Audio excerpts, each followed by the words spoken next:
Hello students and learners, welcome to my channel Prepare for Exam।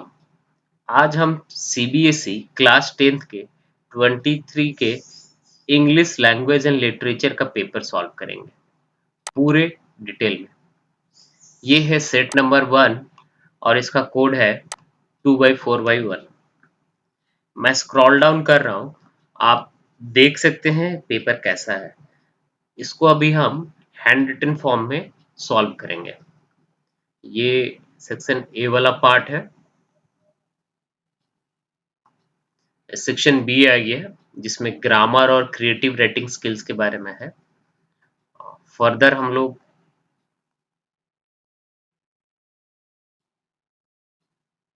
Section C में जाएंगे जो कि literature के बारे में है।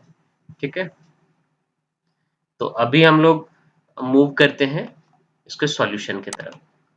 अच्छा, इससे पहले मैं बता दूं, अर्लियर हम लोगों ने मैथमेटिक्स का पेपर भी सॉल्व किया हुआ है जो कि हैंड रिटन फॉर्म में है। पूरे 2 घंटे का वीडियो है, सब कुछ अच्छे से समझाया गया है, उसको भी आप चेकआउट कर सकते हैं। अभी इंग्लिश का सेक्शन ए देखते हैं। ये रीडिंग स्किल्स वाला सेक्शन है। ये 20 मार्क्स कैरी करता है। पहला है पैसेज।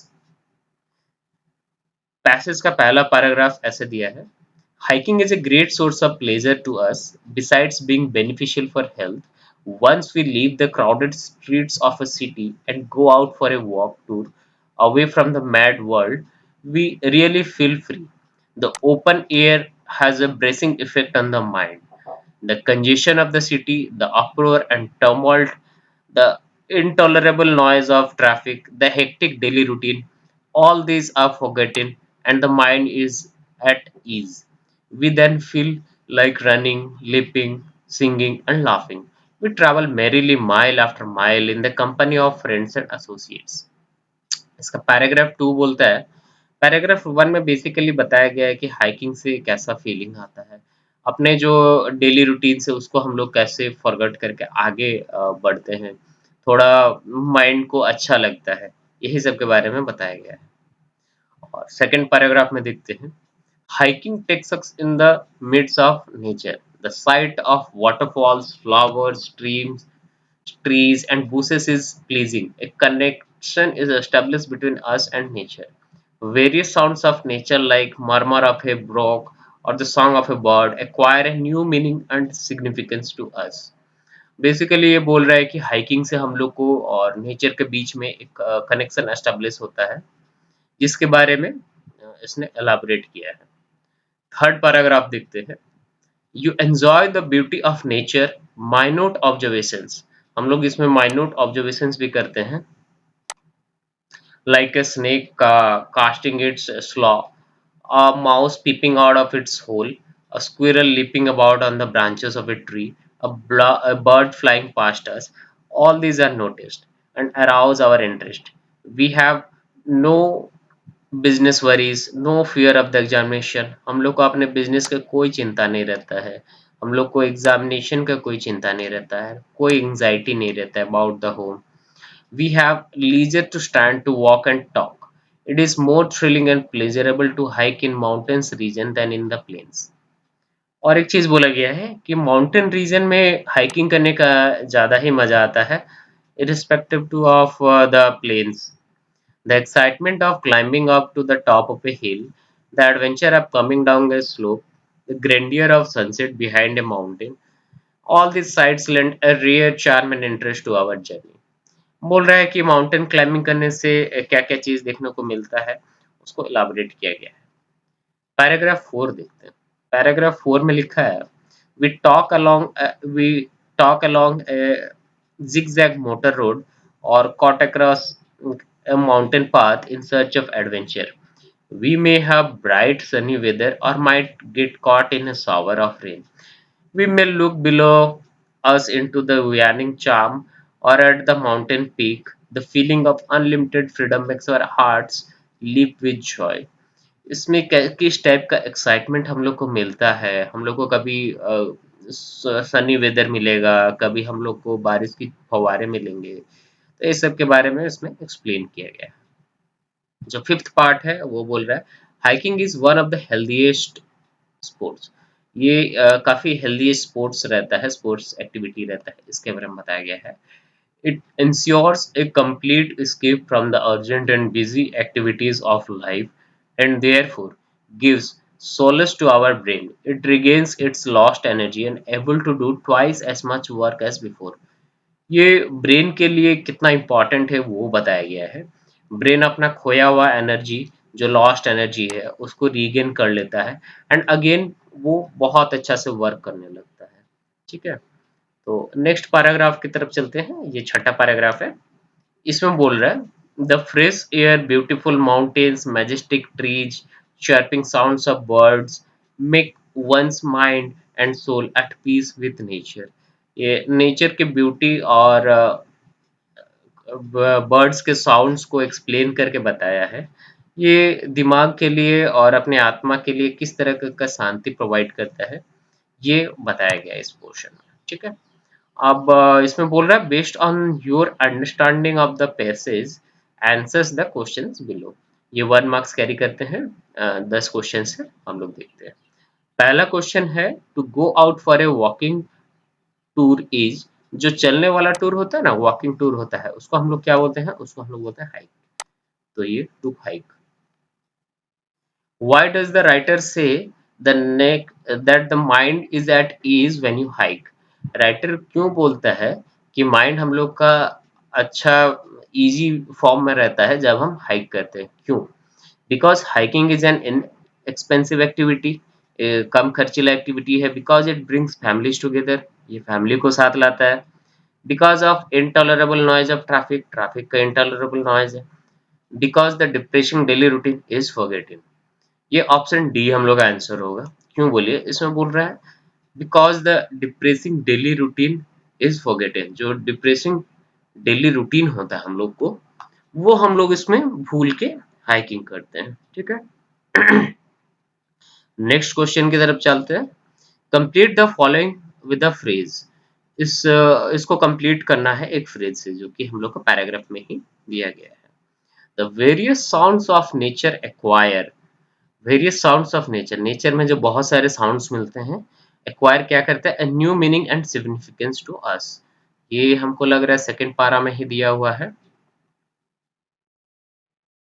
हाँ, जो वेरियस साउंड्स दिया हुआ है, वाटरफॉल्स का, स्ट्रीम्स का, वेरियस साउंड्स ऑफ नेचर है, ये क्या कर रहा है? एक्वायर से new meaning and significance to us.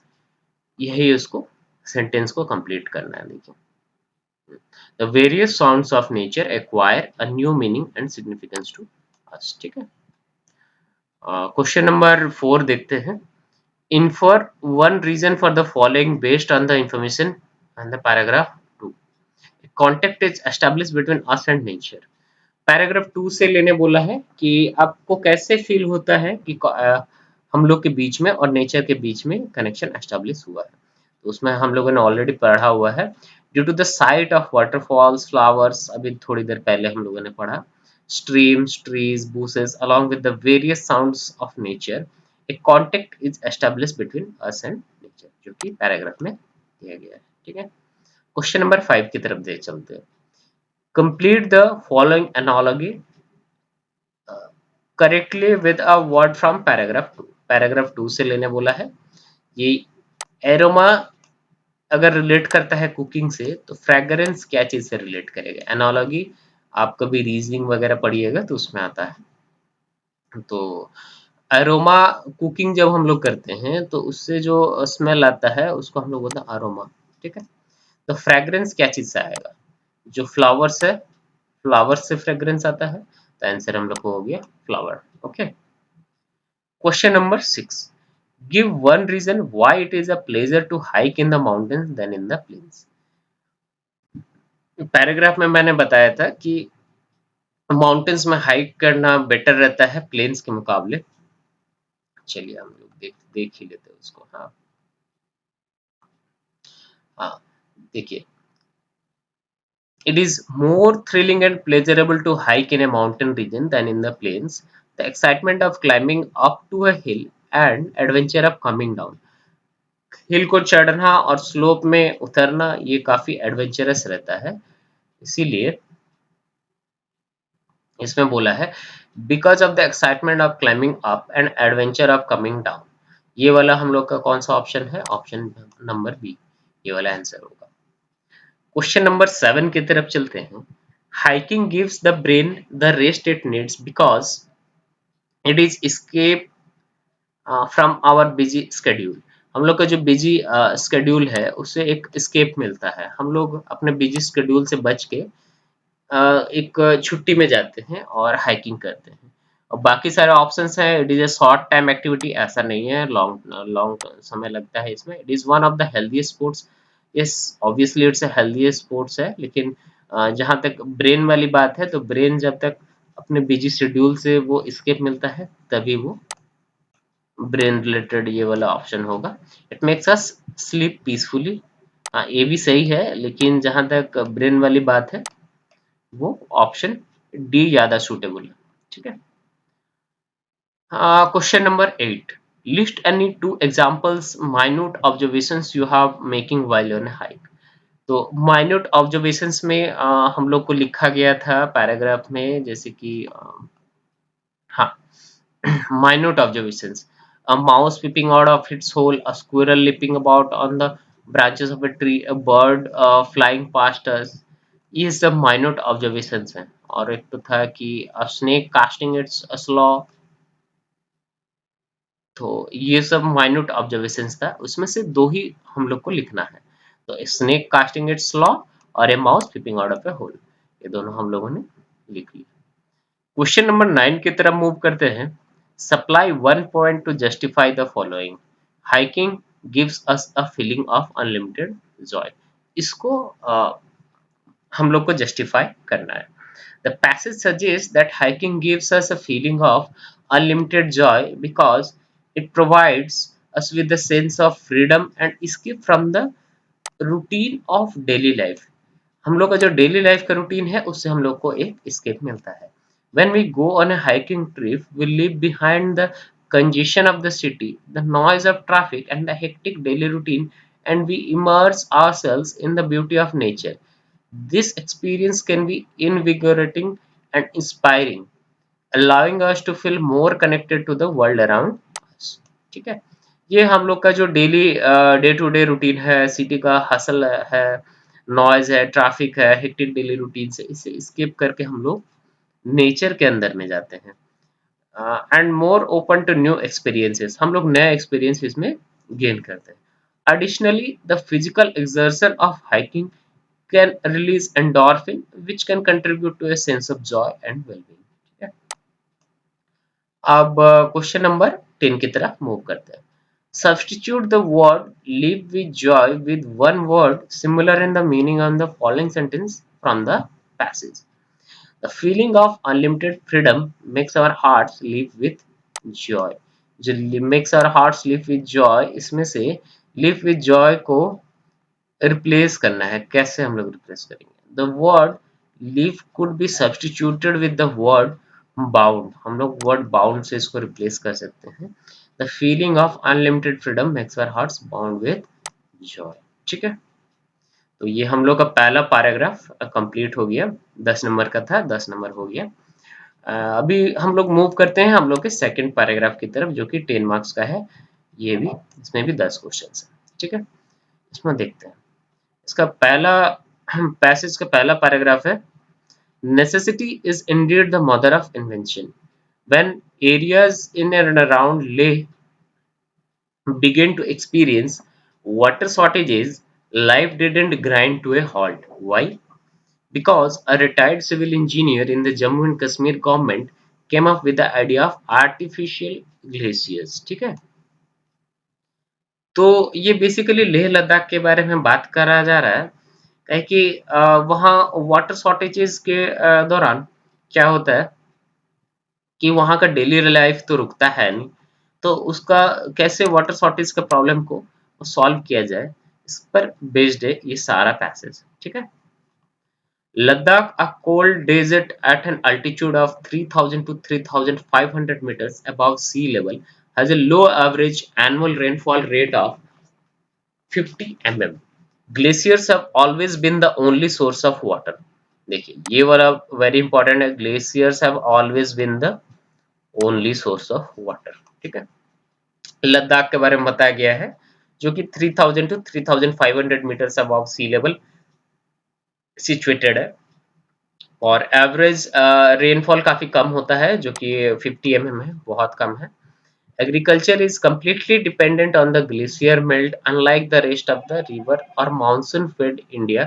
But over the years, with increasing effects of climate change, rainfall and snowfall patterns have been changing. इसमें completely एग्रीकल्चर जो है वो डिपेंड करता है ग्लेशियर का मेल्टिंग पे। ठीक है।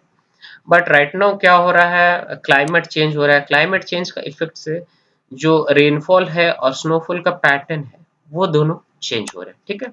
इसका रिजल्ट क्या आ रहा देखते हैं। Resulting in severe shortage and drought situation, काफी वाटर का शॉर्टेज हो रहा है और सूखा भी पड़ रहा है, ये इसका रिजल्ट पड़ रहा है। Given the extreme winter conditions, the window for farming is usually limited to one harvest season. Farming के लिए बहुत कम समय मिलता है और एक ही फसल ले सकते हैं किसान, ये इसमें बताया गया है इस पैराग्राफ में। हम लोग मूव करते हैं तीसरा पैराग्राफ में। It is located between the natural glacier above and the village below. Basically बताया गया है जो आर्टिफिशियल ग्लेशियर है, जो आर्टिफिशियल ग्लेशियर है उसके बारे में बताया गया है इसमें। It is located between the natural glacier above and the village below. जो नेचुरल ग्लेशियर बनते हैं वो काफी ऊपर इलाकों में बनते हैं, जो विलेजेस हैं वो नीचे रहते हैं। इन बिटवीन उनके जो बीच का एरिया है उसमें आर्टिफिशियल जो ग्लेशियर्स हैं उनको बनाया गया है। The one closer to the village and lowest in the altitude melts first. जो नेचुरल वाले ग्लेशियर है उनको पिघलने से पहले ही जो आर्टिफिशियल वाले बने रहते हैं गांव के नजदीक में, वो जल्दी पिघलना स्टार्ट कर देते हैं, और providing water during April and May, और अप्रैल मई से ही पानी देना शुरू कर देते हैं गांव वालों को। द क्रूशियल सोइंग सीजन, इस सीजन में वो बोते हैं खेती के सारे बीजों को। ठीक है। Further layers of ice above melt with the increasing temperature. जो आइस का जो लेयर्स है ना, वो जो नेचुरल ग्लेशियर्स वाले हैं वो फर्दर उसको मेल्ट करते हैं जैसे जैसे टेम्परेचर इंक्रीज करता है, thus ensuring continuous supply to the fields. शुरू में जो हम लोगों का आर्टिफिशियल ग्लेशियर था उससे अप्रैल मई में मिल गया, उसके बाद क्या हुआ, जो नेचुरल ग्लेशियर है वो पिघलना शुरू किए, और उसके बाद हम लोग को रेगुलरली वाटर सप्लाई मिलने लगा। Therefore, farmers have been able to manage two crops instead of one. अब फार्मर्स क्या करते हैं, दो खेती कर लेते हैं। पहले क्या करते थे, ओनली वन हार्वेस्ट करते थे। अब क्या है, आर्टिफिशियल ग्लेशियर्स आने के बाद से उनका खेती का सीजन पहले ही बढ़ गया है, अप्रैल मई से ही शुरू कर देते हैं, और उनको दो क्रॉप्स मिलते हैं।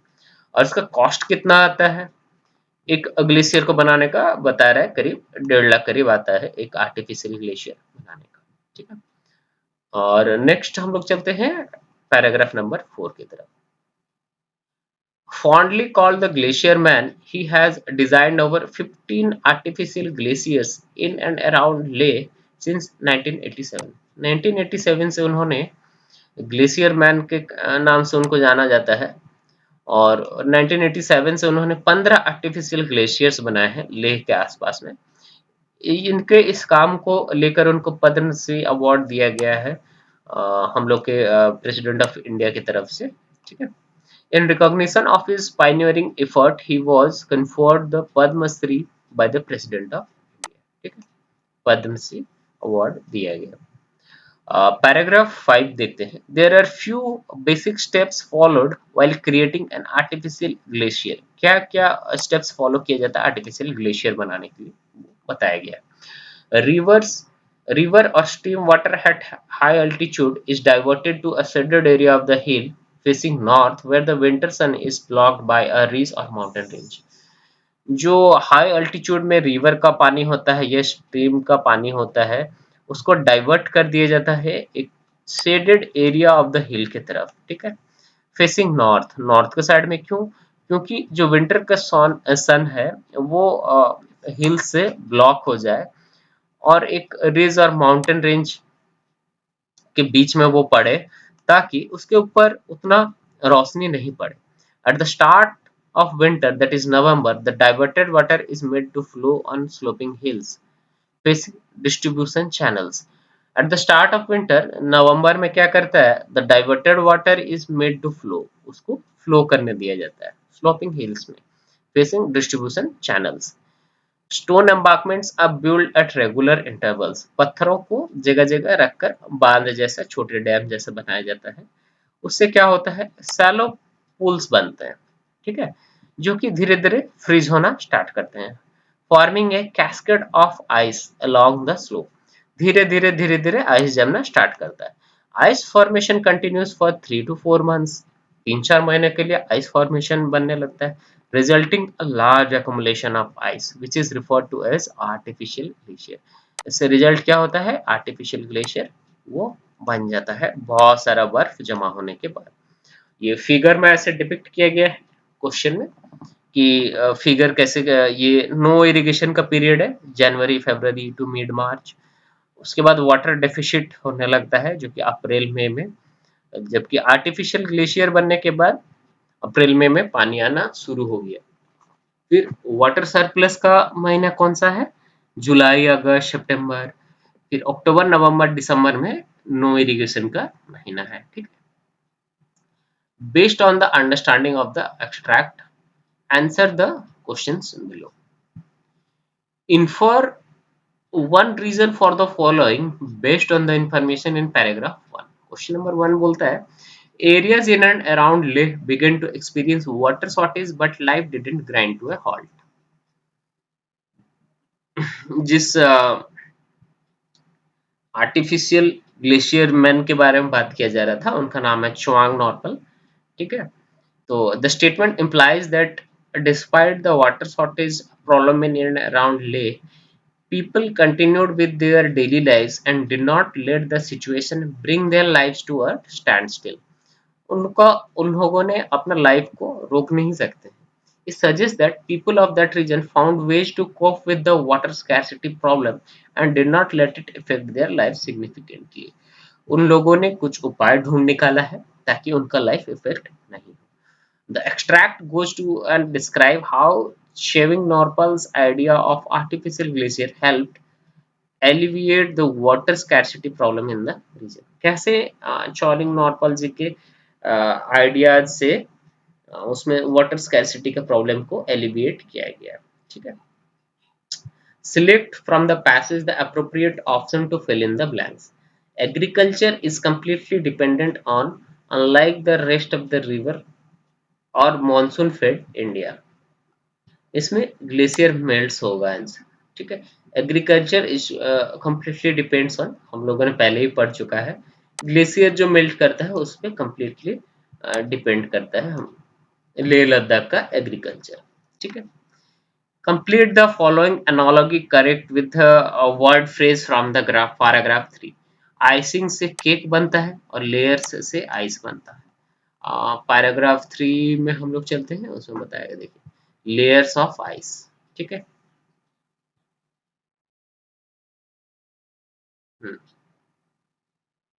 हो गया, इसको फर्दर एक्सप्लेन किया गया है, ठीक है।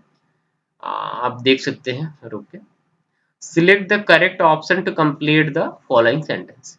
At the start of winter, the diverted water is made to flow. तो डाइवर्टर वाटर को किधर फ्लो करने दिया जाता है, on sloping hills facing distribution channels, on high altitude, on ice cold water level, on mountain range. हम लोगों ने पढ़ा कि जो डिस्ट्रीब्यूटेड चैनल्स है उसके तरफ वो भेजा जाता है। तो ऑप्शन नंबर ए हम लोग का सही आंसर होगा, on sloping hills facing distribution channels, okay. फिर वो जो लास्ट में हम लोगों ने चार्ट का बारे में बात किया था, उस चार्ट के अकॉर्डिंग इसमें बोला है, from the chart selected the months of water surplus are. हम लोग को चार्ट के हिसाब से जुलाई अगस्त सितंबर होगा हम लोग का जो वाटर सरप्लस वाला सेक्शन है, जो डायग्राम बना हुआ है, वाटर सरप्लस है, इसमें जुलाई है, अगस्त है, सितंबर है, ठीक है, ओके। जुलाई, अगस्त, सितंबर, ये वाला गलती से लिखा गया है, ठीक है। इसके लिए सॉरी। हम लोग का ऑप्शन नंबर सी आंसर होगा, जुलाई, अगस्त, सितंबर। Describe the number of months which results in large accumulation of ice. जो 3 to 4 मंथ्स है, पैराग्राफ में बोला गया है कि लार्ज accumulation ऑफ आइस होता है। The given phrase explains the process of creating artificial glaciers, which involves the formation of ice over a period of months. According to the passage, the ice formation continues for 3 to 4 months, resulting in a large accumulation of ice, which is referred to as an artificial glacier. Therefore, the answer to the question is that number of months which results in large accumulation of ice is 3 to 4 months. ठीक है, तो हम लोगों ने लिखा है 3 to 4 months। Question number 6 की तरफ चलते हैं। Fill in the blank by selecting from the passage the correct option. The dash has been the only source of water in areas in and around Ladakh. क्या है? ग्लेशियर्स। ग्लेशियर्स ही only source of water है, ठीक है। The word located in paragraph 3 means located का मतलब क्या हो सकता है? सिचुएटेड, ठीक है। Option number C, situated. Write any two steps followed with creating the glaciers. According to the given passage, there are a few basic steps followed while creating artificial glaciers. Step 1 क्या है? Diverting river or stream water at high altitude to a shaded area of the hill facing north, where the winter sun is blocked by a ridge of mountains. पहला step में हम लोग water stream को divert करेंगे एक shaded area में, ठीक है, जहाँ की सूरज की रोशनी नहीं पड़े। हम लोग का सेकंड स्टेप बोलता है making the diverter water flow on sloping hills facing distribution channels at the start of winter, that is distribution channels की तरफ उसको बहने दिया जाए, ये हम लोग का second step. List one reason why artificial glaciers seem the best option. One reason why artificial glaciers seem like the best option is that they provide a continuous supply of water for agriculture even in areas where the natural glacier has melted. Artificial glaciers are designed to melt at a slower rate, releasing water during the crucial sowing season. जो बीज बोने का season होता है उस season में पानी मिल सके। when water is needed, क्योंकि जो नेचुरल ग्लेशियर्स है उस टाइम पिघले नहीं रहते हैं। This has enabled farmers in Leh to manage two crops. ये लेह के फार्मर्स को टू क्रॉप्स, दो बार खेती लेने का अवसर देते हैं instead of one, thus increasing their agricultural output and improving their livelihoods। ठीक है, क्वेश्चन नंबर 10 की तरफ मूव करते हैं। Select the most suitable title from the following for the passage। ये चार ऑप्शंस दिए गए हैं। वाटर शॉर्टेज है, आर्टिफिशियल ग्लेशियर है, new ways to pool water है, रिवर बेड्स है। इसका तो कुछ इससे मतलब ही नहीं है। New ways to pool water, इसका भी ज्यादा कुछ मतलब नहीं है। हाँ, वाटर शॉर्टेज है, ये बेसिक सा चीज है, लेकिन बेसिकली इस टोटल पैसेज में हम लोगों ने आर्टिफिशियल ग्लेशियर के बारे में ज्यादा पढ़ा है, तो ये एक बेस्ट टाइटल होगा। ठीक है, तो ऑप्शन सी होगा artificial glacier.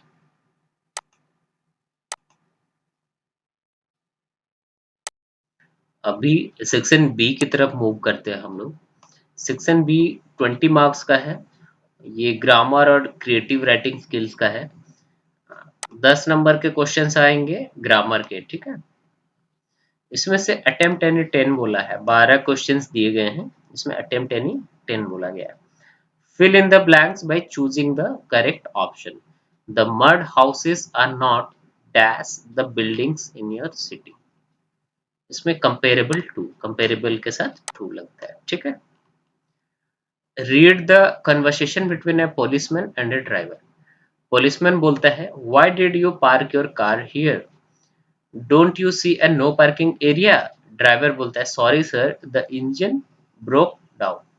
The policeman asked the driver why he had parked the car there, and if he didn't see it was no parking area, the driver felt sorry and explained, क्या explain करता है, that the engine had broken down। इसको passive form में लिखना था, the engine had broken down। ठीक है, Select the correct option to fill the blank on the given statement. Sentence. Where are you? You dash be in the class at the right time. You should be. ठीक है, यहाँ should correct option होगा. You should be in the class at the right time. ठीक है. Select the option that identifies the error and supplies the correction. ठीक है.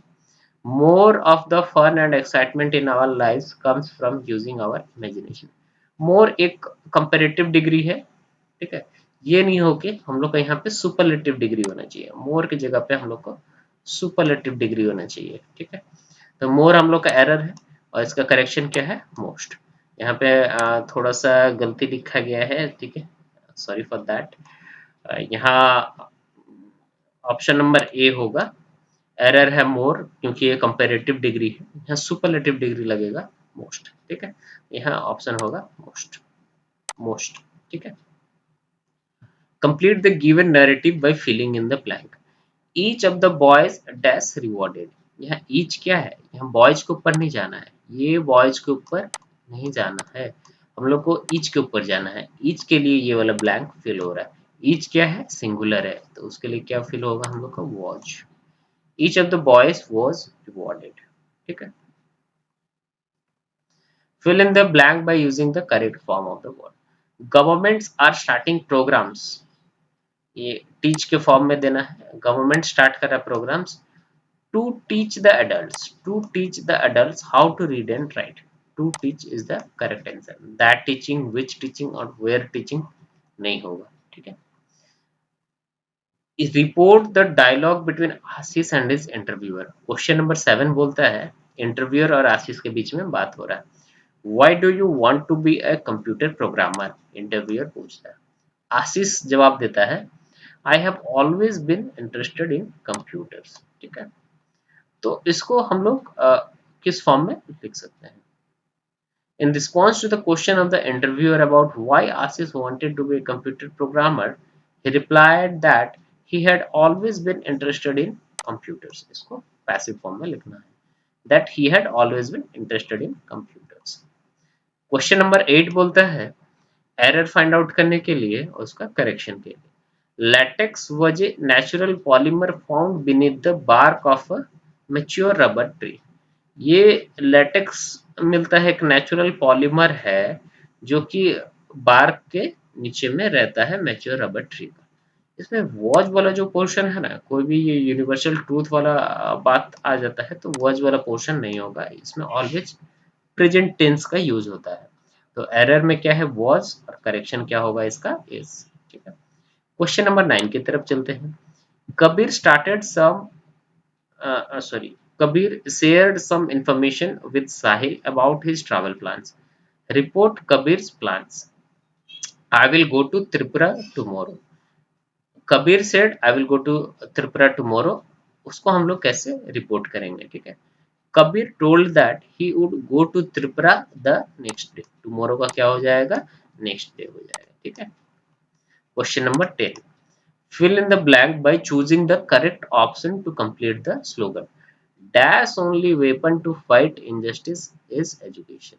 ठीक है, ये क्या है? ओनली वेपन है. Only weapon. ओनली वेपन का क्या मतलब हो गया? ये डेफिनेट बात कर रहा है. ठीक है, डेफिनेट बात कर रहे हैं कि इनजस्टिस को लड़ने का तरीका है एजुकेशन. डेफिनेट बात करने के लिए ये डेफिनेट नहीं है, ये भी डेफिनेट नहीं है, दिस भी डेफिनेट नहीं है.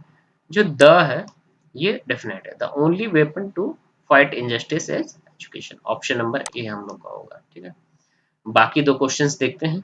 इसमें 10 क्वेश्चंस ही हम लोग को सॉल्व करने थे. बाकी दो क्वेश्चंस हम लोग देख लेते हैं. आपको जो अच्छा लगेगा सॉल्व करिएगा. इसमें एक पासर बाय और एक फार्मर के बीच में डिस्कशन हो रहा है. उसके वो पैसिव फॉर्म में लिखना है. ठीक है.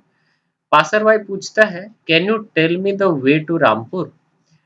फार्मर बोलता है drive for 4 kilometres and then turn right. ठीक है, इसको पैसिव फॉर्म में लिखना है. The passer by asked the farmer if he could tell him the way to Rampur. The farmer replied that option number B हम लोग का होगा he should drive for 4 kilometres and then turn right. हम लोग का option number B correct answer है. ठीक है.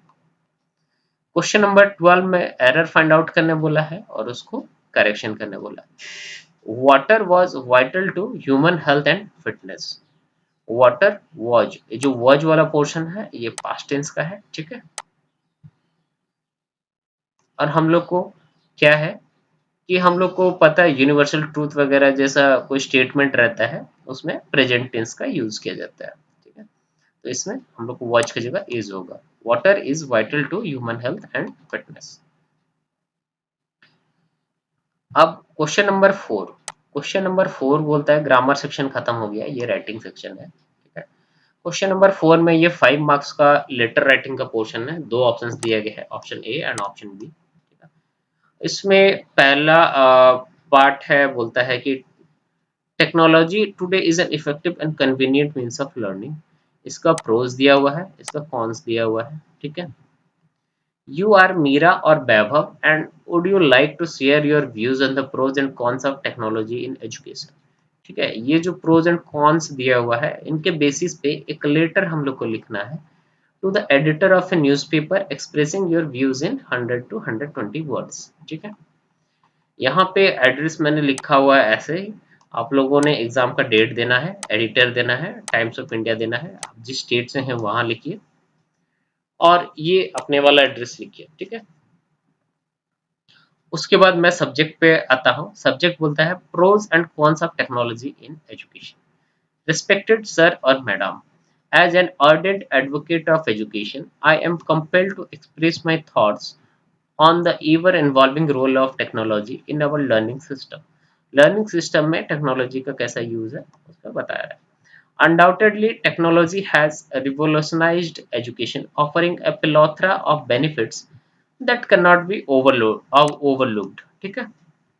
इसको कि हम लोग ओवरलुक नहीं कर सकते हैं, कहें कि ये टेक्नोलॉजी ये हम लोग का एजुकेशन सिस्टम में प्रोवाइड कर रहा है। इसका प्रोस की अगर बात किया जाए, the pros of incorporating technology in education are commendable. It fosters higher student engagement and retention, encourages interactive and collaborative learning experiences, and equips them with the essential technological skills for the future job. और future में जो job करेंगे, future में जो businesses करेंगे, उसमें इन लोग का इन्वॉल्वमेंट ज़्यादा हो सके, इसमें इसका प्रॉस के बारे में बताया गया है। Moreover, it reduces cost and ensures access to current and up-to-date information. ये up-to-date information और correct information के बारे में ज़्यादा बात करता है। और अब नेक्स्ट सेक्शन में देखेंगे इसके कॉन्स के बारे में। On the other hand, we must acknowledge the cons too. The allure of technology can be distracting, hindering the problems of solving abilities, and reducing face-to-face peer interaction, which are vital for social growth. The financial burden of maintaining advanced technology in educational institutions cannot be ignored either. Furthermore, there is a risk of inauthentic information being disseminated through various platforms. Various platforms के through गलत information disseminated किया जाएगा, provide किया जाएगा, इसके लिए भी थोड़ा चिंता का विषय है, ठीक है। As we embrace technology in education, it is crucial to strike a balance between its benefits and challenges. इसमें बोला गया है कि टेक्नोलॉजी का जो यूज है एजुकेशन में, उसमें हम लोग को एक बैलेंस बनाना है, उसका बेनिफिट्स का और उसके कॉन्स का, ठीक है। Encouraging responsible use and supplementing its the traditional teaching methods can pave the way for a well-rounded and effective learning environment.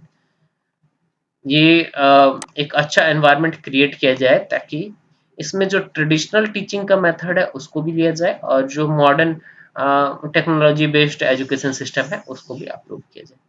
Thank you, yours faithfully, Meera और वैभव, ठीक है। ये क्वेश्चन नंबर 4 का पार्ट बी है। इसमें बोल रहा है आप अर्जुन है और अरुणा है, CCA incharge of Saint Joseph's High School Pune Cantt के हैं। आप एक एडवर्टीजमेंट देखते हैं एक टूरिस्ट कंपनी का और उसके ऊपर एक लेटर लिखना है और लेटर का बेसिस होगा duration of tour, sight seeing itinerary, cost of package discount, mode of transport, destination being offered. इसमें आप लोग एड्रेस लिखिएगा, जिस डेट को एग्जाम लिख रहे हैं वो लिखिएगा और नेशनल टूरिस्ट कॉर्पोरेशन रे रोड पुणे लिख दीजिएगा, ठीक है। फिर उसके बाद जो सब्जेक्ट सेक्शन में आते हैं, सब्जेक्ट सेक्शन में लिखिएगा इंक्वायरी रिगार्डिंग ग्रुप टूर्स। हम लोग स्कूल से जा रहे हैं, ग्रुप टूर्स जा रहे हैं, ठीक है। तो वो इंक्वायरी रिगार्डिंग ग्रुप टूर्स है।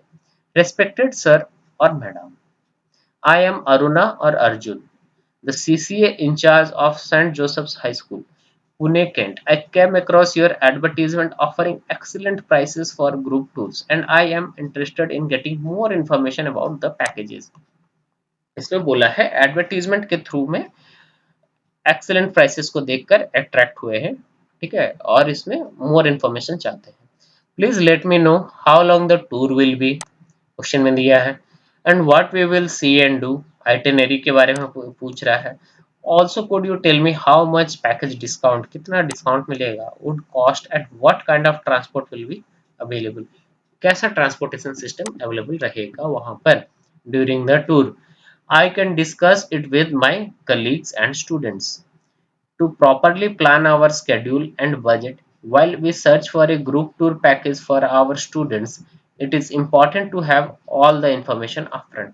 ये बोल रहा है एक ग्रुप टूर जब हम लोग स्टूडेंट के साथ बनाएंगे तो सारा इंफॉर्मेशन हम लोग को अपफ्रंट रहना चाहिए, सो दैट कि सारे बच्चों को ये कम्युनिकेट किया जा सके। Having all the information upfront is important to properly plan our schedule. हम लोग के स्केड्यूल को प्रॉपरली प्लान करने में हेल्प होगा। And budget while we search for a group tour package for our students. Yours sincerely, Aruna और Arjun. Question number 5 की तरफ चलते हैं। Attempt any one from A and be given below, ठीक है। इसमें दो दो चार्ट प्रोवाइड किए गए हैं क्वेश्चन नंबर 5 में।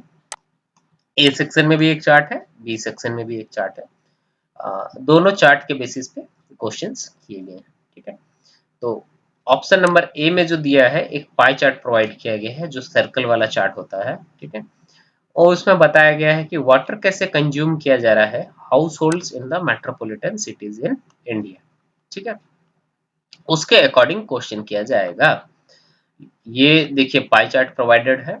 ये डिश वॉशिंग में कितना परसेंटेज है, बाथ में 2% है, 2 में अदर परसेंटेज है, टॉयलेट में 26% वाटर का यूज किया जाता है, क्लोथेस को वॉश करने में 22%, शावर्स में 16%, ऐसे सारे ऑप्शंस दिए गए हैं, ठीक है। List 3 ways in which we waste water and the ways how we can save water. The pie chart shows how much water is consumed by households in a large Indian city.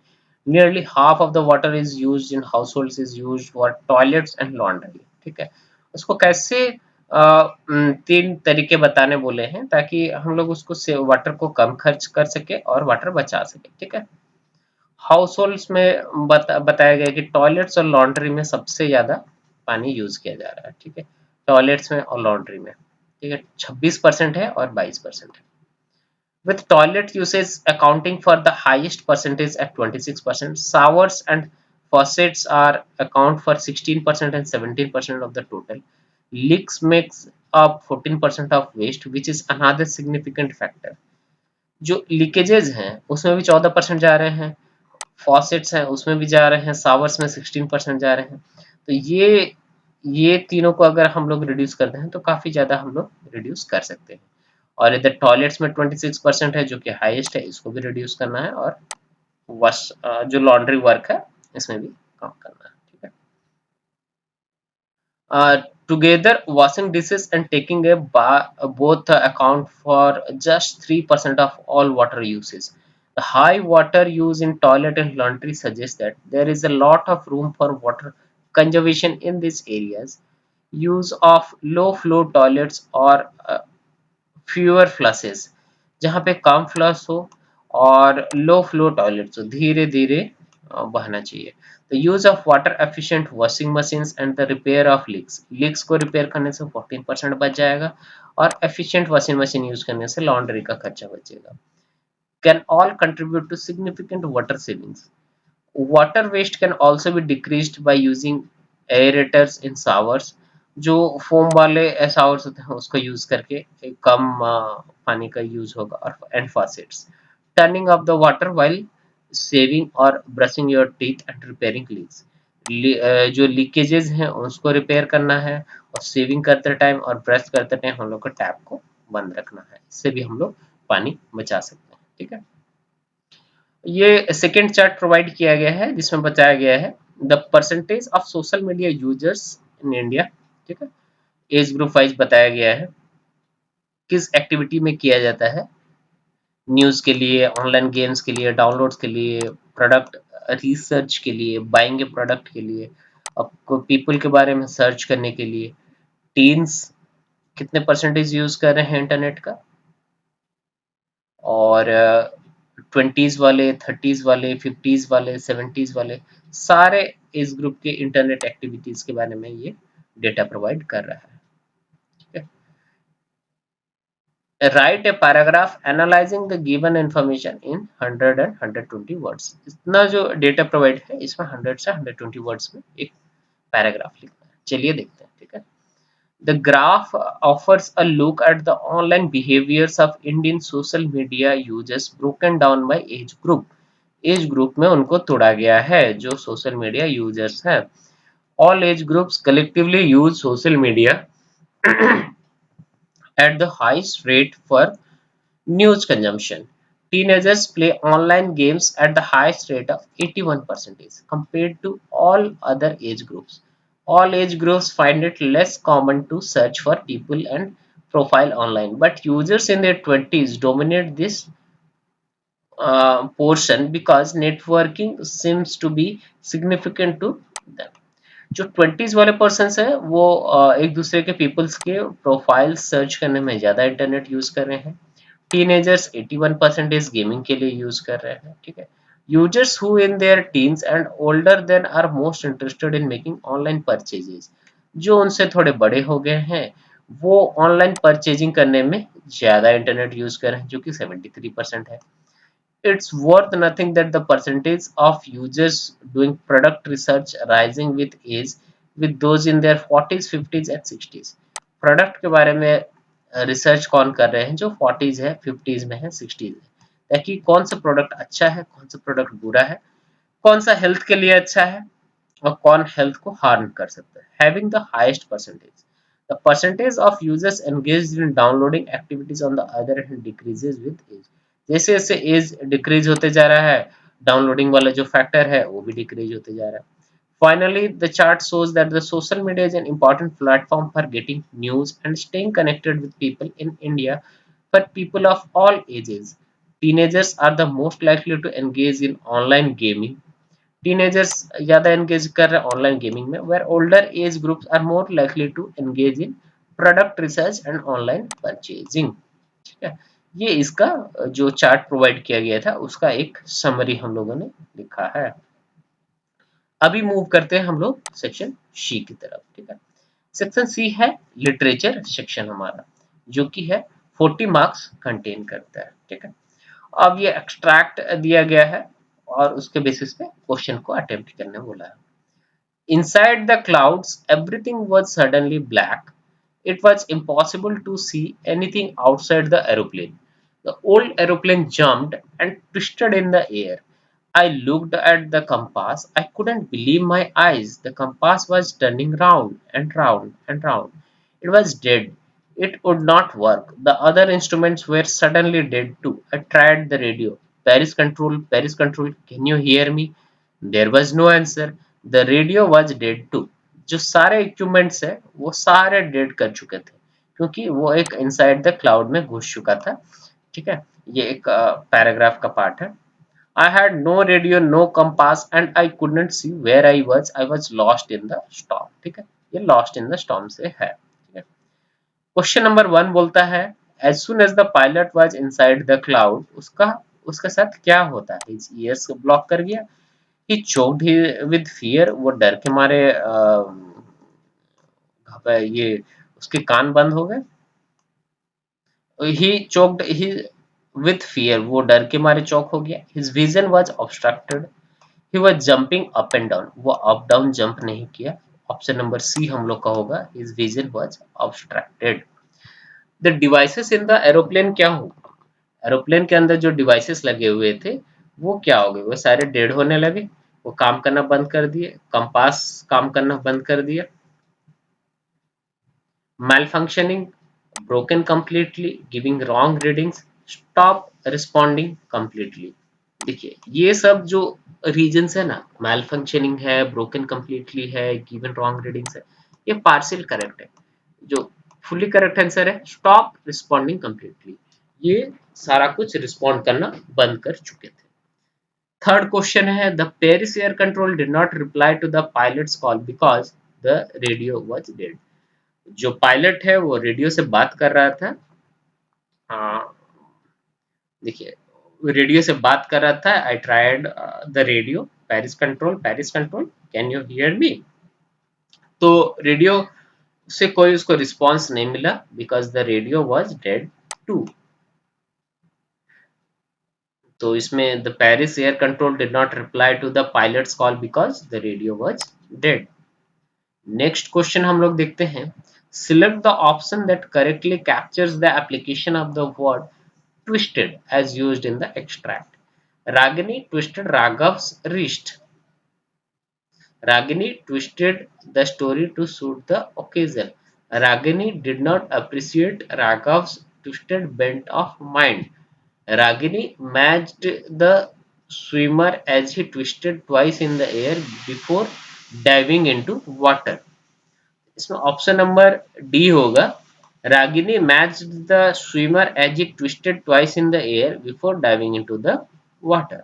ठीक है, ये twisted as used in the extract में fit कर रहा है। इसमें fill in the blanks बोल रहा है, वन वर्ड डालने बोल रहा है, the narrator's dash comes through clearly when he sees the compass turning round and round. इसमें क्या होगा, पैनिक होगा या फिर फियर हो सकता है।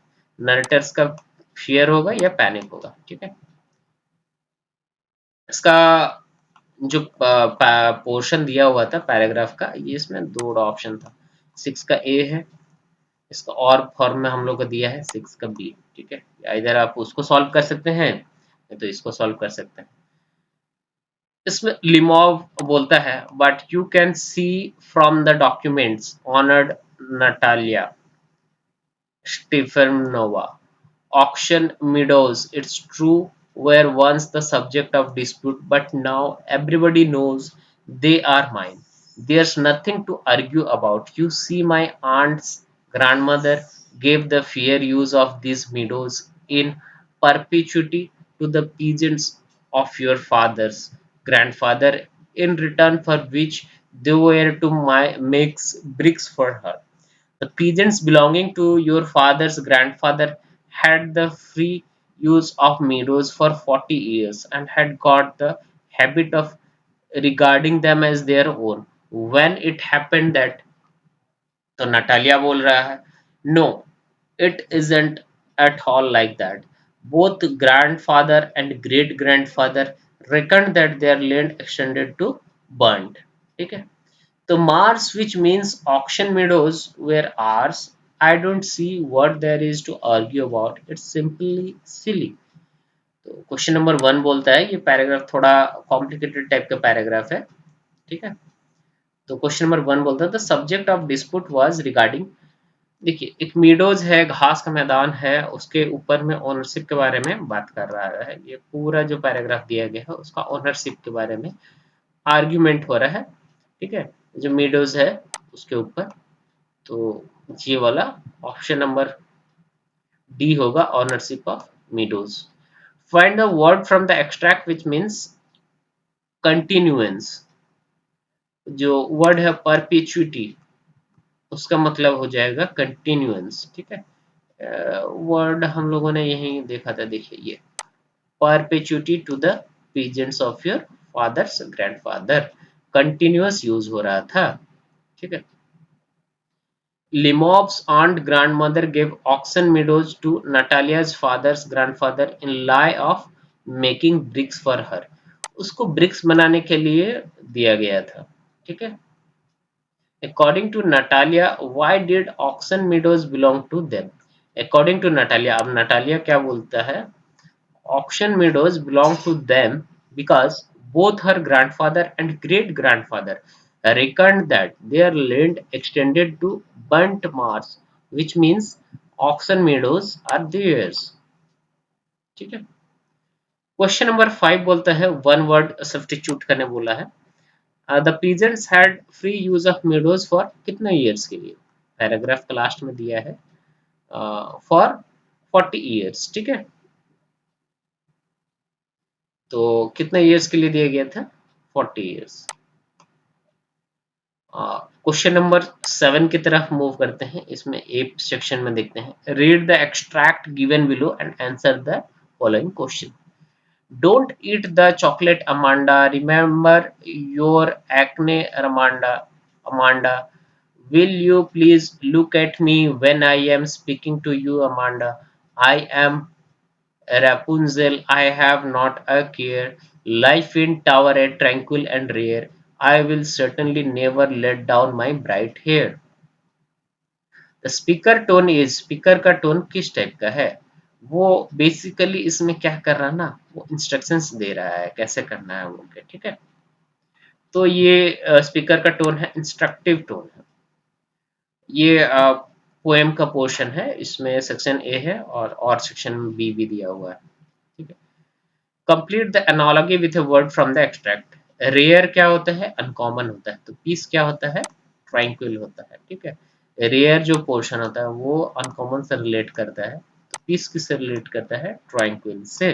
ठीक है, क्वेश्चन नंबर 3 बोलता है, state whether the following statement is true और false. Amanda did not want anyone to invade her privacy at silence. Amanda यहाँ बोलती है कि वो उसको किसी को भी डिस्टरबेंस नहीं चाहिए। ठीक है, देखिए इसीलिए ये ट्रू होगा।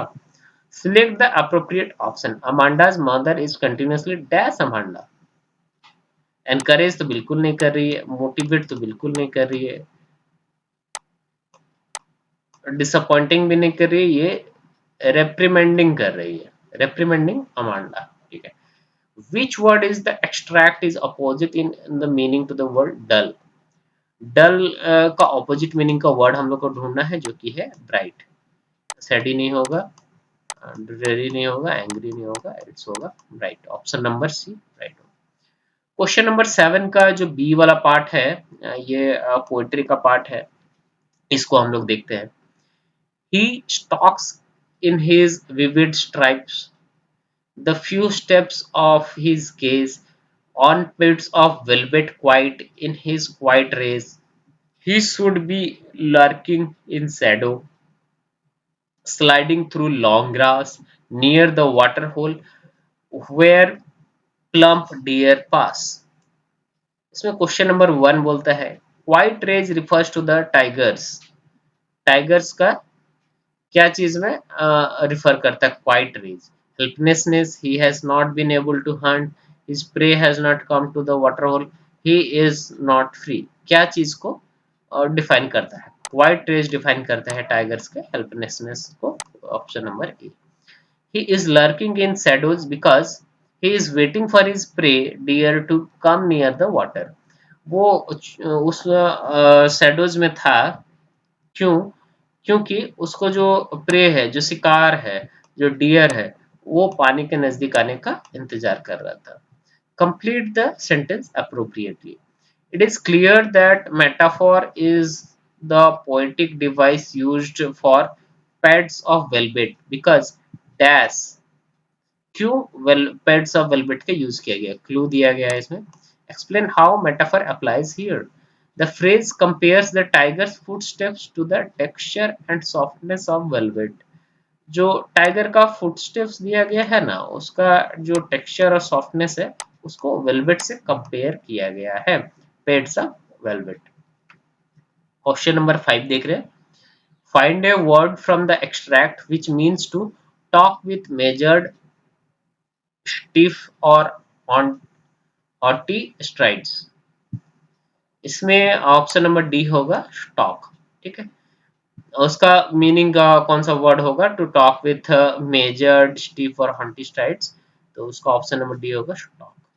State whether the following statement is true और फॉल्स। ट्रू या फॉल्स है उसका देखना है। The tiger is stealthy waiting for the deer to come to the water hole.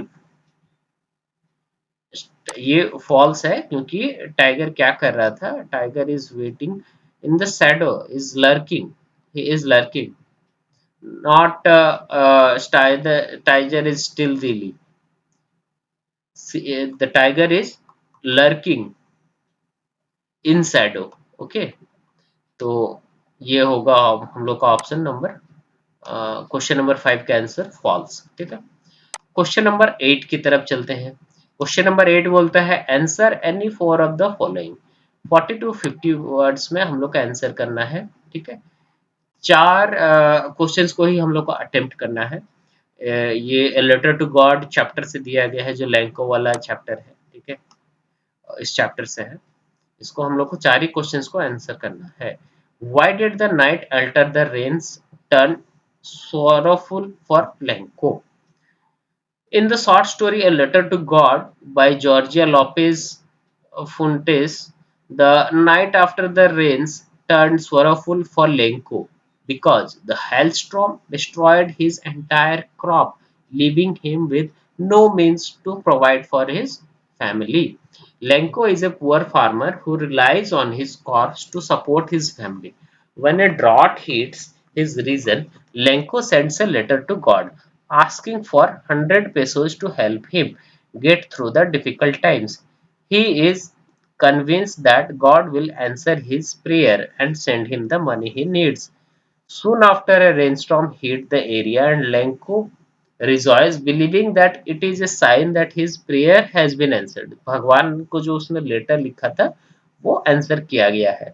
However, a hailstorm follows the rain, destroying the entire crop and leaving him with no means to support his family.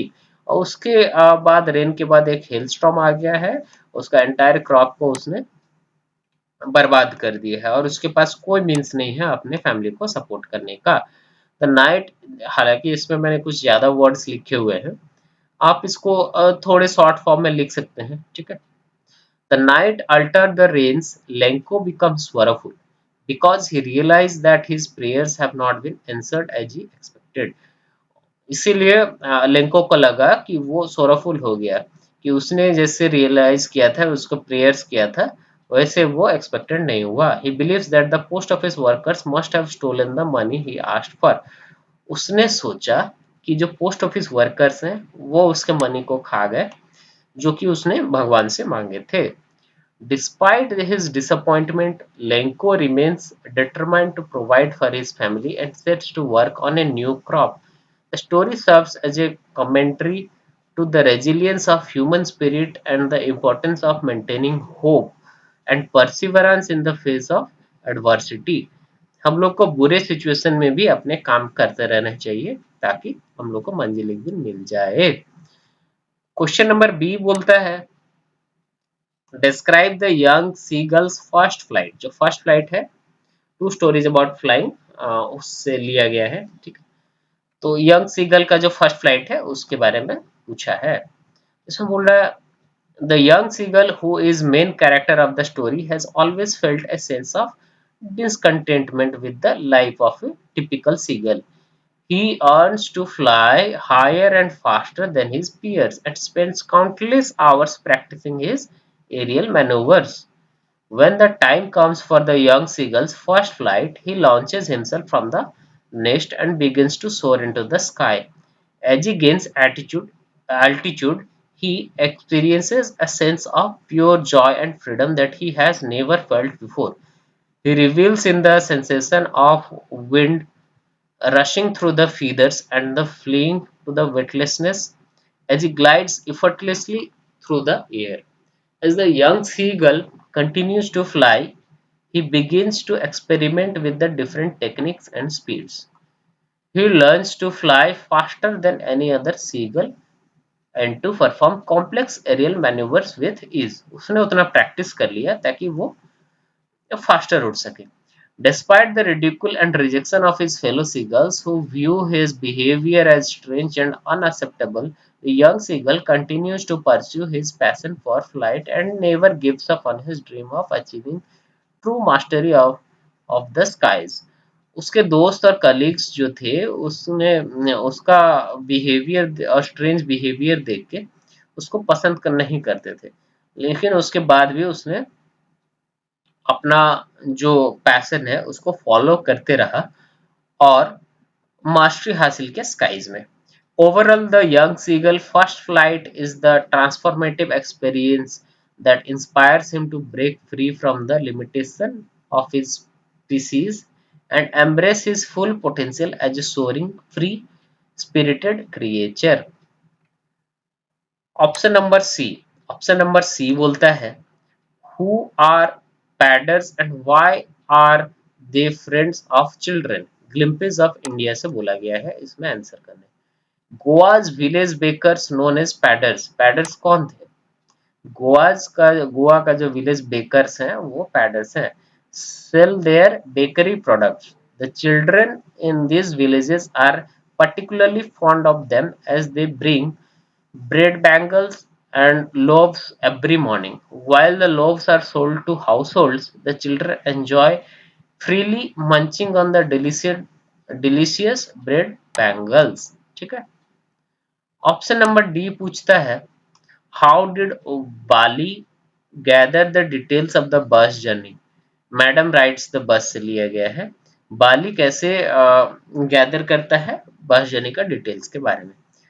Bali carefully gathered information about the bus trip. In order to learn every detail about the trip, she carefully listened to conversations among his neighbors and other regular bus riders.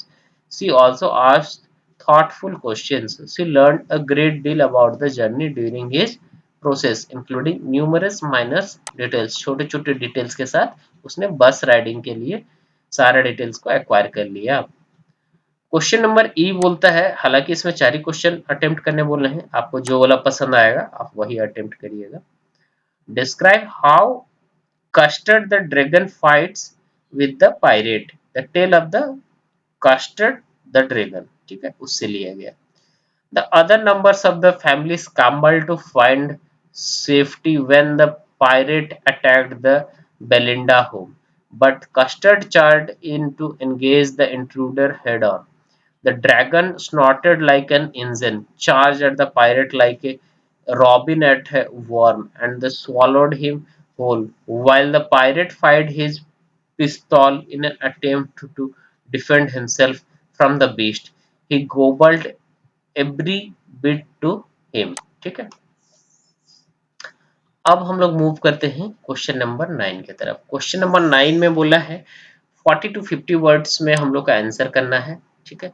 Answer any two, मात्र हम लोग को 2 ही questions को इसमें answer करना है।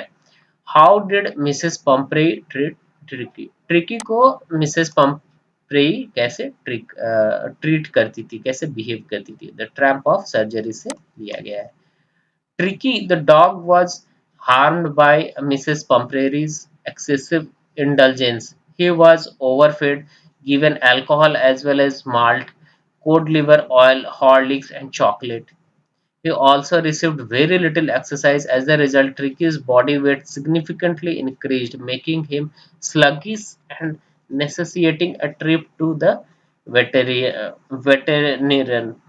मतलब जो कुत्तों के डॉक्टर होते हैं उनके पास जाने के लिए उनका मजबूर हो गया। How did Ausable, question number B बोलता है how did Ausable get rid of Max without using weapon? The midnight visitor से लिया गया है।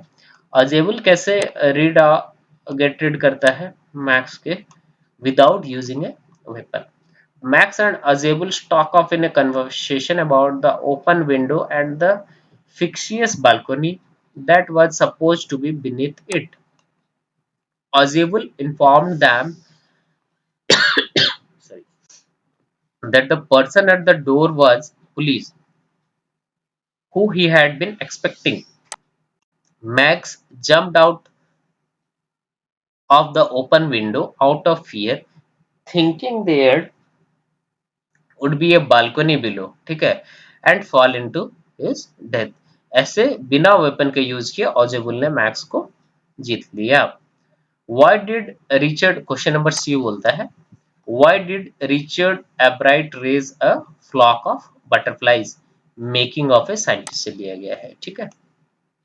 Richard Albright was interested in researching the monarch butterflies migratory patterns. उसका जो माइग्रेटरी पैटर्न्स है monarch butterflies का, उस पर वो रिसर्च कर रहा था। Albright discovered that raising a flock of butterflies in captivity would be a more efficient way to study butterflies because the butterfly catching season in reading only lasted 6 weeks। खाली 6 हफ्तों के लिए ही जो बटरफ्लाई का reading का period होता है वो लास्ट करता है। तो इसमें क्वेश्चन नंबर अभी 10 के तरफ हम लोग पहुंच गए हैं। इसमें मात्र एक ही क्वेश्चन को इसमें सॉल्व करने बोला है 100 to 120 वर्ड्स के बीच में। As ripe fruits are in danger of falling early, so mortals when born are always in danger of death. With the statement of the Buddha, ये बुद्धा का जो स्टेटमेंट है, find out the moral values that the Kisha Gautami learned after the death of her child। Kisha Gautami को क्या lesson मिला उसके child के death के बाद। The statement as ripe fruits are in danger of falling early, so mortals when born are always in danger of death by Buddha highlights the inevitability of the death of all living beings. This statement is exemplified in the story of Kisa Gautami। किसा गौतमी का story में ये बताया गया है। A grieving mother who learns valuable moral lesson after the death of her child। Kisa Gautami was devastated by the death of her child and refused to believe that her child was dead. She searched for someone who could bring her child back to life and was directed to Buddha. वो बुद्धा के पास गई कि कोई उसको बच्चे को वापस ले आए। Buddha asked her to bring a handful of mustard seeds from a house where no one has died। जहाँ कोई नहीं मरा है वहां से एक मुट्ठी सरसों का बीज लाने बोला है। Kisa Gautami went from the house to house but she couldn't find a single household where no one had died। She eventually realized that death was a natural and inevitable part of life and that she was not alone in the grief। तो वो जब घर से घर जाने लगी और मांगने लगी एक सरसों कि किसी के घर में जहाँ जिसका घर में कोई डेथ ना किया हो, तो उसको ऐसा कोई घर मिला ही नहीं, ठीक है। तब जाकर उसको समझ में आया कि ये एक नेचुरल इवेंट है और डेथ तो होके ही रहेगा और सबको दुख है, ठीक है। Through this experience Kisa Gotami learn the mortal value of means she realise that nothing last for ever. उसको पता लगा कि कोई भी चीज हमेशा के लिए नहीं रहता है and that life is fleeting. She also learn the value of acceptance and letting go. उसको ये वाला वैल्यू भी पता लगा कि कोई चीज को एक्सेप्ट कैसे करना है और कोई चीज जा रहा है तो उसको जाने कैसे देना है। By accepting the inevitability of death and letting go of her attachment to her child, Isa Gautami was able to find peace and move on from her grief। ये सब चीजों से किसा गौतमी को अपने दुख से मुक्ति मिला। Furthermore, Kisa Gautami's experience taught her the importance of empathy and compassion। She came to understand that everyone experiences loss and grief। उसको ये चीज पता लगा कि सबको लॉस होता है, सबको ग्रीफ होता है, सबको दुख होता है and that it is important to be kind and supportive to others in their time to need. इसीलिए दूसरे को जब मदद का जरूरत रहता है तो उस टाइम हेल्प करना चाहिए। अब इसमें कंक्लूजन वाला पार्ट बोलता है। इन conclusion the statement by Buddha as ripe fruits are in danger of falling early, so mortals when born are always in danger of death highlights the inevitability of death for all living beings। Kisa Gautami learned valuable moral lessons through her experience of grief, including the importance of impermanence, acceptance, letting go, empathy, and compassion. Her story reminds us the transient nature of life and the importance of cherishing and appreciating the present moment. जो present moment है उसको cherish करो और उसको appreciate करो। Option number B बोलता है, हम लोग के पास दो ऑप्शंस थे, ठीक है। हम लोग को आंसर एनी वन करने बोला गया था 100 to 120 वर्ड्स में। तो ऑप्शन नंबर ए का ये बुद्धा वाला स्टोरी का हो गया। ऑप्शन नंबर बी बोलता है या तो आप उसको सॉल्व कर सकते हैं, नहीं तो ऑप्शन नंबर बी को सॉल्व कर सकते हैं। No one is born hating another person, ये नेल्सन मंडेला वाला से लिया गया है, because of the color of the skin or his background or his religion. Do you agree? Elaborate on the basis of the chapter Nelson Mandela Long Walk to Freedom. इस chapter से ये वाला statement लिया गया है और इसको elaborate करने बोला है। तो या तो आप पहले वाला क्वेश्चन को इलाबोरेट कर सकते हैं, बुद्धा वाला, किसा गौतमी वाला, या फिर इस नेल्सन मंडेला वाला लॉन्ग वॉक टू फ्रीडम से इलाबोरेट कर सकते हैं। Through his fight for freedom, Nelson Mandela demonstrated how hatred was more a social construct than a basic human trait. Socially कैसे घृणा करना एक ह्यूमन ट्रेट है, ठीक है। He talks about how he observed racism among white people which was fostered socially rather than naturally, ठीक है। तो वो रेसिज्म कैसे फेस करते थे उसके बारे में उन्होंने बताया है। He recalls that despite the prison's extreme brutality, there was a silver of hope for peace in the eyes of few guards whose eyes reflected a flicker of humanity. वो जब जेल में थे तो एक्सट्रीम ब्रुटैलिटी के बीच में भी उनको एक होप दिखता था। जो कुछ गार्ड्स जो ह्यूमैनिटी की तरफ बेंड थे, उनका ह्यूमैनिटी देख के उनको अच्छा लगता था। He came to understand that removing someone else's freedom places the oppressor in a case of prejudice because hatred is harder on the human heart than love. According to Mandela, hatred is learned, not innate trait, but since love comes from more naturally to the human heart, love naturally आता है। If one could learn to hate, they could also be taught to love. अगर किसी को घृणा करने, किसी को racism करने सिखाया जाता है तो उसको लव करने भी सिखाया जाए। No one is there for born with the intent to spread हेटेड but they may do so by the way of indirect adoption. वो अडेप्ट करने लगते हैं, कोई बाय बर्थ ऐसे हेटेड नहीं करता है बट वो धीरे धीरे अडेप्ट करने लगता है। A world that appears to have gone astray. Okay, तो क्वेश्चन नंबर 11 की तरफ मूव करेंगे। इसमें भी बोल रहा है आंसर एनी वन बोला है, 100 टू 120 वर्ड्स के बीच में इसमें बोला है। तो इसमें बोला है contentment in one's life is very important to lead a peaceful life. We should be happy with what we have. हम लोग को खुश रहना चाहिए जो चीज है। So not crave for what we don't have. हम लोग के पास जो नहीं है उसके लिए ज्यादा क्रेविंग नहीं करना चाहिए। Matilda suffered in life because she was not content in her life. Matilda अपने लाइफ में कंटेंट नहीं लाई। कंटेनमेंट क्या है, लाइफ का बहुत इंपॉर्टेंट चीज है पीसफुल लाइफ के लिए। Her desires led to her disaster, what do you learn from his mistake in life. तो मटिल्डा का स्टोरी के बारे में बोलने बोला है। Matilda made the mistake of never being happy with what she had in life. Despite being raised in a family of clerks, she had always earned for a life of luxury and opulence. Due to this, she borrowed a stunning necklace from a friend, only to lose it later and to pay for it with her entire life. The lesson of Matilda's error in the value of containment is life.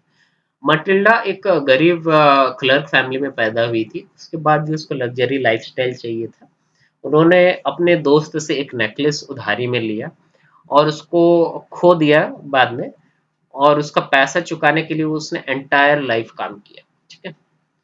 Being content with what we have and resisting the urge to constantly want more is essential. We will never be truly content or at peace if we are constantly looking for more. हम लोग अगर हमेशा और ज्यादा करेंगे तो हम लोग को कभी भी कंटेंट नहीं मिलेगा, कभी भी पीस नहीं मिलेगा। Furthermore, it is needed to understand that having material things does not guarantee happiness. Material things कभी भी happiness guarantee नहीं कर सकते हैं। Spending time with loved ones, अपनों के साथ समय व्यतीत करना, और talking in nature are examples of simple things जो ये काफी छोटे छोटे चीज हैं जो हम लोग को हैप्पी और कंटेनमेंट प्रोवाइड करते हैं। In essence Matilda's error teach us that the secret to a happy and fulfilling life is containment। हम लोग को कंटेनमेंट, शांति, संतोषजनक ही हम लोग का लाइफ का एम होना चाहिए। क्वेश्चन नंबर बी बोलता है trust and compassion are reform a person, can reform a person, justify this statement in the light of the lesson the thief's story. The thief story जो है हम लोगों ने पढ़ा है उसके बेसिस पे इसको बोलना है। Trust and compassion can reform a person, किसी को भरोसा और उसके तारीफ अच्छी भावना उसको रिफॉर्म कर सकता है। In the thief story, a small time thief discovers the value of kindness and trust. The reader also gains knowledge about how moral behavior can countered and a person can be changed for better. Anil is portrayed as being irresponsible with money, but what distinguishes him from the wealthy and the greedy is how he chooses to view the development that people are capable of demonstrating. Even through even though he is aware that the thief tried to steal his money, Anil को पता था कि थिप ने try किया उसका money चुराने के लिए, he still has faith in the effectiveness of his compassion and support। वो फिर भी फेथ करता था जो इफेक्टिवनेस है अपने कंपेशन पे और सपोर्ट पे। The thief was completely transformed by Anil's kindness, support and care. Anil का जो काइंडनेस है, सपोर्ट है और केयर की वजह से जो थीफ है वो पूरा पूरी चेंज हो गया। As a result, he no longer practices theft and developed skills that will enable him to support himself in future। इससे क्या हुआ, थीप ने चोरी करना बंद कर दिया और कुछ ऐसे कामों में इन्वॉल्व होना शुरू कर दिया जो कि उसको फ्यूचर में उसका काम आए। The narrative exemplifies the transforming power of kindness and empathy, which can have a positive influence to a person's life, motivate him to make positive changes। ठीक है, तो ये हम लोग का इंग्लिश का पेपर हम लोग का सॉल्व हो गया है। ठीक है, और आप लोग इस चैनल को मेरा सब्सक्राइब करिए, शेयर करिए अपने दोस्तों के साथ और इस वीडियो को लाइक करिए। और एक चीज़ है, इससे पहले हम लोगों ने मैथ्स का पेपर भी सॉल्व किया हुआ है, काफ़ी अच्छे से सॉल्व किया है पूरे डिटेल में, करीब 2 घंटे का वीडियो है, उसको भी जाके चेकआउट करिए। ठीक है, उसका लिंक हम लोग डिस्क्रिप्शन में प्रोवाइड कर देंगे। ठीक है, और आपको अगर पसंद आया ये वाला वीडियो तो प्लीज़ इसको लाइक कर दीजिए, इसको सब्सक्राइब करिए और अपने दोस्तों के साथ शेयर करिए। Thank you.